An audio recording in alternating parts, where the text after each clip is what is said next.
Hello नमस्कार, मी सुप्रिया नवीन एका ब्लॉगमध्ये आपलं मनापासून स्वागत करते। तुम्हाला आजचा दिवस सुखाचा, आनंदी आणि आरोग्यदायी जाओ। तुम्ही जी काही स्वप्न पाहिली असतील ती सगळी स्वप्न तुमची पूर्ण होत। त्याचबरोबर शुभ सकाळ सर्वांना। सकाळची वेळ आहे आणि ताईंनो, आजचा हा जो व्हिडिओ आहे तो महाशिवरात्रीचा व्हिडिओ आहे। जरा तुमच्याबरोबर मी लेट शेअर करत आहे कारण मला आता सध्या ना एडिटिंगला वेळ मिळालेला नाही। तर तुम्ही सगळे मागचे व्लॉग पाहिले असाल तर बघा, ट्रिपचे व्लॉग होते आपले आणि ट्रिपवरून आल्यानंतर तुम्हाला माहिती आहे की आपण जेव्हा आपलं घर बंद करून जातो तर तेव्हा घरामध्ये किती सारी घाण होते, जाळ्या, जळमट, धूळ हे सगळं।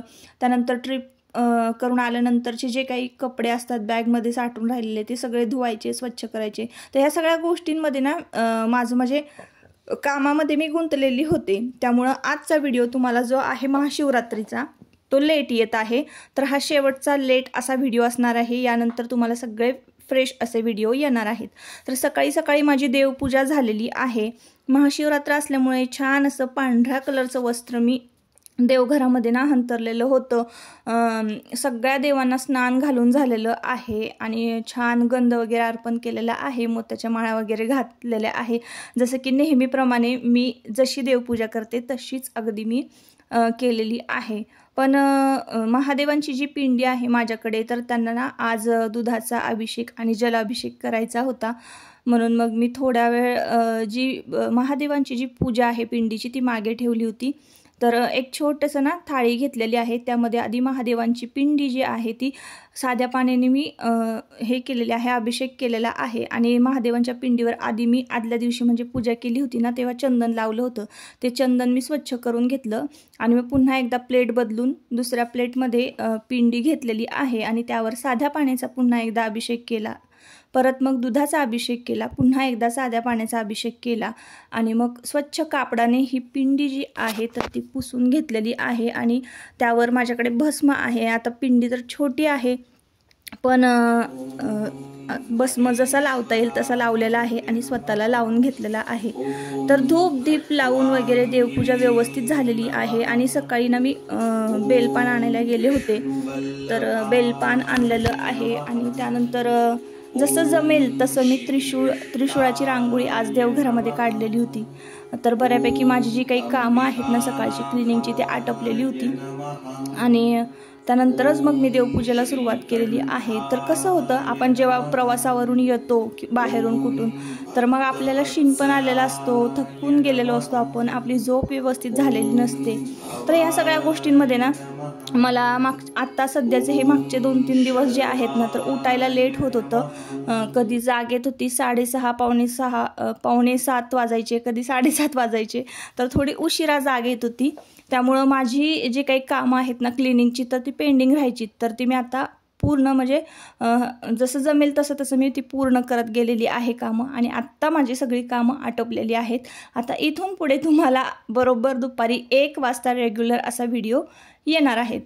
तर असो ताईंनो, अभिषेक झाल्यानंतर अष्टोत्तर नामावली तुम्हाला जर म्हणता येत असेल, बोलता येत असेल तर बोलायची, नाहीतर मग आपल्याला मोबाईलवर किंवा टी व्हीवर अष्टोत्तर नामावली लावायची आहे। आणि मग महादेवांच्या पिंडीवर ना अभिषेक झाल्यानंतर बेलपानाने आपलं अष्टोत्तर नामावली म्हणायची आणि बेलपान व्हायचं। अशी साधी भोळी सेवा जर आपण केली तर महादेव आपल्यावर नक्कीच प्रसन्न राहतील। कारण अशी साधी भोळी सेवा करायला केली ना तर कुठल्या देवाला नाही आवडणार। काही आवर्जून लई काय नाही केलं ना तामझाम तरीही चालतं, पण साधी सिंपल घरामध्ये पूजा मांडली ना तर घरामध्ये तेवढंच प्रसन्न वातावरणही राहतं।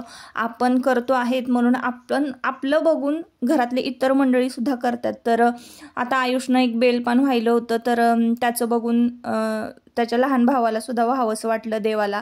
तर देवाने बघा बेलपान व्हायलेलं आहे आणि नमस्कार केलेला आहे। तर इकडं आजी पण बेलपान व्हायला बसलेले आहेत। लगेच सगळ्यांनी भस्म गंध लावलेला आहे घरामध्ये। तर घरामध्ये आपण जर स्वतःहून कुठली गोष्ट केली ना तर नक्कीच मग इतर मंडळी सुद्धा ते करतातच आपलं बघून। तर इथं मी लावलेली आहे बघा, श्री शिव अष्टोत्तर नामावली लावली होती आणि अशा पद्धतीने माझी साधी भोळी अशी पूजा झालेली आहे। तर समयी तुम्ही पाहत असाल की समयी मी लावत नाही, पण आज महाशिवरात्र आहे त्यामुळे दोन्हीही समया मी लावलेल्या होत्या आणि प्रज्वलित केलेल्या होत्या। नंतर बघा नमस्कार वगैरे झाला, माझी संपूर्ण देवपूजा आणि आज आहे उपवास। तर आजचा उपवास उद्याच सोडायचा असतो दुसऱ्या दिवशी। तर घरातले जी सगळे मंडळी आहेत, इतर मंडळी, तर ते रात्रीच सोडतात म्हणून स्वयंपाकसुद्धा करायचा होता मला। तर सकाळी मला काही अभिषेक वगैरे घालायला जमलं नाही। तर कधीही महादेवांची पूजा जी आहे तर ती प्रदोष काळात केली तरीही चालते आणि प्रदोष काळातच करावी। तर मी प्रदोष काळ म्हणजे कुठला, 4 नंतर, 4 ते 7 नंतर, 7 पर्यंतचा जो काळ असतो संध्याकाळचा, तर त्याला प्रदोष काळ म्हणतात। तर त्या काळामध्ये जर आपण महादेवांची पूजा केली किंवा कुठलेही इतर ग्रंथ असो, जसं की मी शिवलीलामृत पारायण जे आहे ते श्रावणामध्ये केलं होतं, तर ते मी प्रदोष काळातच वाचायचे। तर महादेवांची कुठलीही उपासना आपण प्रदोष काळात केली तरीही चालते आणि सकाळी उठून जरी केली, ब्रह्ममुहूर्तावर जरी केली तरीही चालते। पण शिवसेवा करण्याचा जो काळ असतो तो सर्वात उत्तम काळ म्हणजे प्रदोष काळ आहे ताईंनो। तर एवढंच मला काही छोटं मोठं ज्या गोष्टी माहिती होत्या त्या मी तुमच्याबरोबर शेअर केल्या। तर असो, आता तुम्हाला माहिती आहे की आम्ही कोल्हापूर, कोकण वगैरे फिरून आलेलो आहोत। तर तशा छोट्या मोठ्या बऱ्याचशा घरातल्या ज्या गोष्टी आहेत, डेकोरेटिव्ह गोष्टी, तर त्या सुद्धा मी खरेदी केलेल्या आहे। जसं की आपण स्वतःला खरेदी करतो, स्वतःसाठी खरेदी करतो ना, तर गृहिणींचं कसं असतं की आपण बाहेर गेल्यानंतर आपल्या घरामध्ये कुठली गोष्ट कमी आहे किंवा कुठली वस्तू आपण घेतल्यानंतर आपलं घर छान दिसेल, तर हा सतत विचार डोक्यामध्ये चालू असतो ना, तसंच माझ्यासुद्धा चालू असतो। तर मी गेले होते कोल्हापूरला आणि मला तिथे ना अशा छोट्या छोट्या घंट्या दिसल्या, तर त्या घंट्या मी घेतल्या आहेत। ह्या घंट्या मला 300 का 350 पर्यंत बसलेल्या आहेत देवघरामध्ये। तर जी कमान मी केलेली आहे, हे देवघर ना मी बनवून घेतलेलं आहे आणि त्या कमानीवर आहे ना गजलक्ष्मी आहेत आणि शुभ लाभ लिहिलेलं आहे। तर जी पाकळ्या काढलेल्या आहेत ना, तर त्या पाकळ्यांना ना असं 7 ठिकाणी बघा कॉर्नर आहेत, त्या कॉर्नरवर मला ना ह्या छोट्या छोट्या घंट्या ज्या आहेत तर त्या बसवायच्या होत्या। तर त्या बसवल्याने ना देवघर जे आहे ना ते एकदम सुंदर आणि असं उठून दिसणार होतं घंट्या लावल्यानंतर। तर कुठलीही गोष्ट घरातली जी आहे तर ती डेकोरेट करायला मला खूप आवडते, सजवायला आवडते आणि ह्या घंट्या लावल्यापासून आहे ना देवघराला एक वेगळीच अशी शोभा आलेली आहे। तर संध्याकाळची वेळ होती त्यामुळे तुम्हाला व्यवस्थित दिसत नव्हतं। एखाद्या ब्लॉगमध्ये मी सकाळच्या वेळेला अगदी आवर्जून तुम्हाला दाखवते। तर त्याआधी हा व्हिडिओ बघा शूट केलेला होता। तर मी आज महाशिवरात्र आहे त्यामुळं ना हा छोटासा ड्रेस जो आहे तो बाळकृष्णांना शिवलेला आहे, घरीच तयार केलेला आहे। तर माझ्याकडे सुती असं व्हाईट कलरचं कापड होतं आणि एक छोटीशी बारीक अशी लेस होती, घरातच पडूनच होती। तर म्हटलं चला काहीतरी करूया। तर आज म्हणजे अगदी ह्या गोष्टी ज्या आहेत ना मी ज्या करते तर त्या 5-10 मिनिटात होणाऱ्या आहेत, म्हणून अगदी 5 ते 10 मिनिटामध्ये हा जो छोटासा ड्रेस आहे तो बाळकृष्णांना मी तयार केलेला होता। आज महाशिवरात्र आहे म्हणून व्हाईट कलरचा ड्रेस, आणि आपण असंही 26 जानेवारी किंवा 15 ऑगस्टला देवांना असे व्हाईट कलरचे कपडे घालू शकतो। तर असा सुंदर असा ड्रेस बघा शिवलेला आहे। मला नक्की कमेंट करून सांगा ड्रेस तुम्हाला आवडला आहे का। आणि मग मस्त अशी चाफ्याची फुलं, जास्वंदीचं फूल गणपती बाप्पांना वाहिलेलं आहे आणि अशा पद्धतीनं महाशिवरात्रीची जी काही पूजा आहे ती माझी पूर्ण झालेली होती। आणि देवघर सुद्धा मी तुम्हाला फायनली दाखवते की बघा कसं दिसतं आहे, मला नक्की सांगा। तर ह्या ज्या घंट्या आहेत ना, तर मला जे 2 हुक आहेत ना ते कमी पडले। तर 7 असे कॉर्नर आहेत ना, तर 7 ठिकाणी मी 7 घंट्या देवघरांना लावलेल्या आहेत आणि त्या देवघराचे जे पितळेच्या घंट्या आणि समया त्या एकमेकांना इतक्या छान मॅच करतात ना, तर देवघर खरंच खूप छान दिसत होतं आज। आणि देवपूजा झाल्यानंतर धूप तर मी लावते घरामध्ये।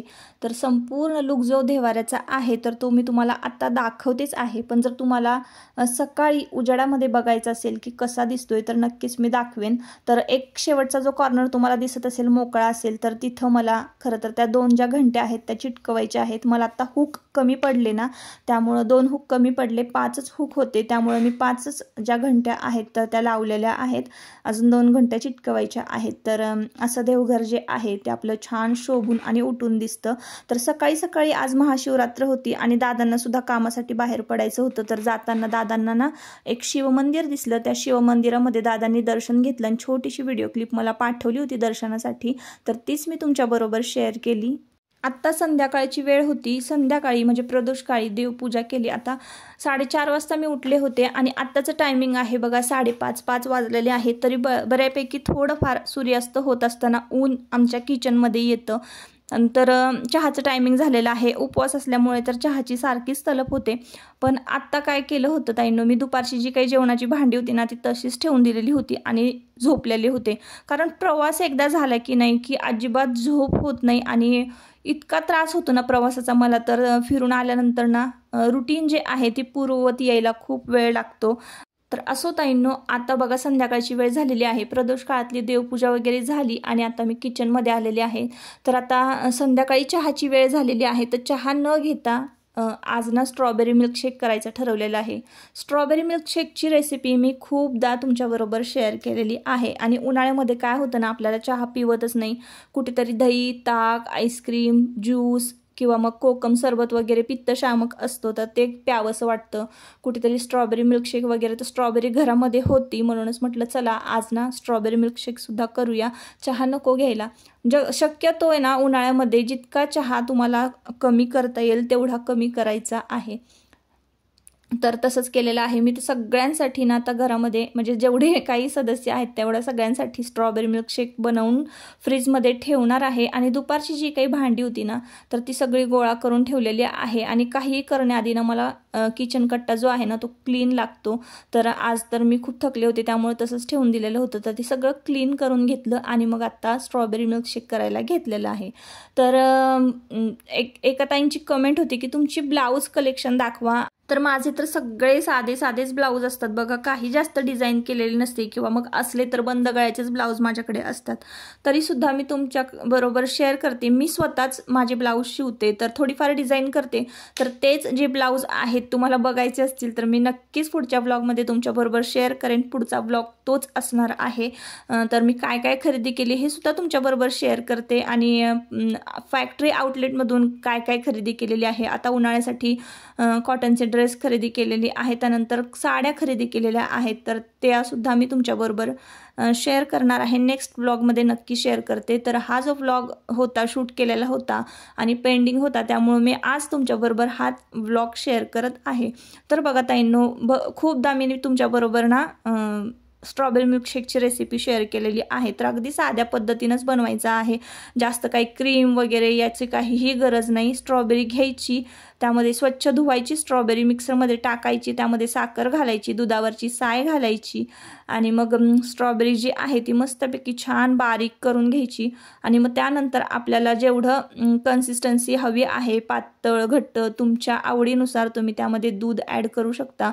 तर आधी तर मी फक्त स्ट्रॉबेरी जी आहे ती वाटून घेतलेली आहे, बारीक केलेली आहे. तर थोडंसं मोठं भांडं असेल तर घ्या. तर इथे काय होत होतं, थोडंसं गळून येत होता ज्यूस आणि मिक्सरसुद्धा आमचा जरा जुना झालेला आहे, लवकरच नवीन घ्यायचा आहे. तर त्यामुळे तर इथं सगळी स्ट्रॉबेरी जी आहे ती छान वाटून घेतलेली आहे आणि थोडीशी घट्ट झाली होती. फक्त टेस्ट मी बघत होते की कितपत गोड आहे, आंबट आहे. आणि मग त्यानंतर आपल्याला यामध्ये ना दूध ॲड करायचं आहे. तर इतकी साधी सोपी पद्धत आहे. तुम्ही जर म्हणजे इतर व्हिडिओ बघितले ना स्ट्रॉबेरी मिल्कशेकची, तर मग तुम्ही क्रीम घाला किंवा हे घाला किंवा ते घाला असं भरपूर सांगितलं जातं, पण मी म्हणजे मी तरी असं काही फॉलो करत नाही. क्रीम वगैरे डायरेक्ट नसेल असेल आपल्याकडे दुधावरची साय नेहमी असते तर तीच घालायची आणि त्यानंतर त्यामध्ये दूध घालायचं. तर एवढ्याच फक्त पदार्थांनी ना खूप छान टेस्ट येते. मित्रांनो, मम्मीने स्ट्रॉबेरी ज्यूस बनवली.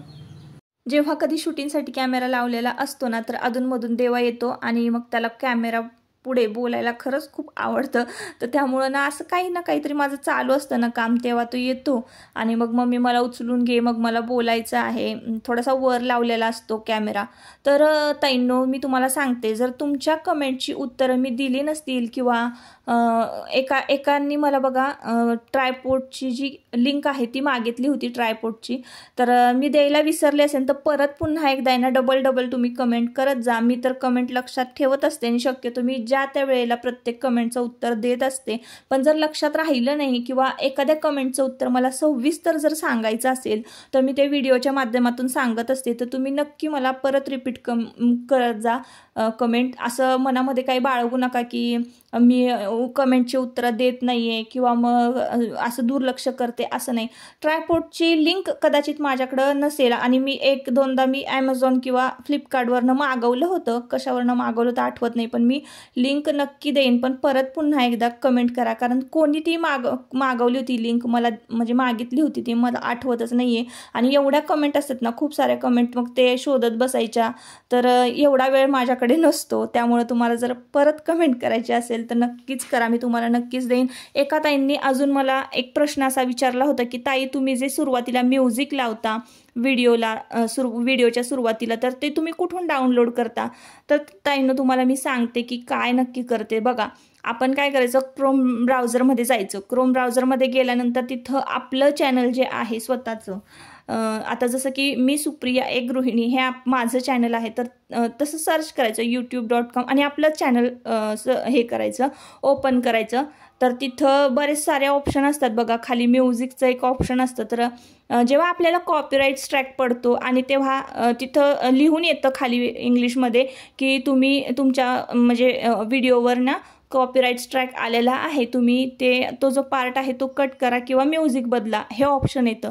तर म्युझिक बदला हे ऑप्शन आलं ना की आपल्याला तिथं ते एक म्युझिक जे आहे यूट्यूबचं कॉपीराईट फ्री म्युझिक सजेस्ट करतात. तर तिथं मी जाते आणि ते म्युझिक मी तिथं भरपूर सारी लिस्ट असते म्युझिकची, तर तिथे मी ते चेक करते. म्युझिक जे आवडेल ना तर ते डाउनलोड पण करते आणि तिथल्या तिथं आपल्याला त्या ज्या व्हिडिओमध्ये कॉपीराईट स्ट्राईक आलेला आहे म्युझिकबद्दल, तर ते आपल्याला तिथं ते चेंज पण करता येतं. व्हिडिओ वगैरे डिलीट करण्याची काहीच गरज नसते किंवा व्हिडिओचे पार्ट जे आहे ते क्रॉप करण्याची सुद्धा काही गरज नसते. आपल्याला रिप्लेस करता येतं सॉन्ग किंवा चेंज करता येतं.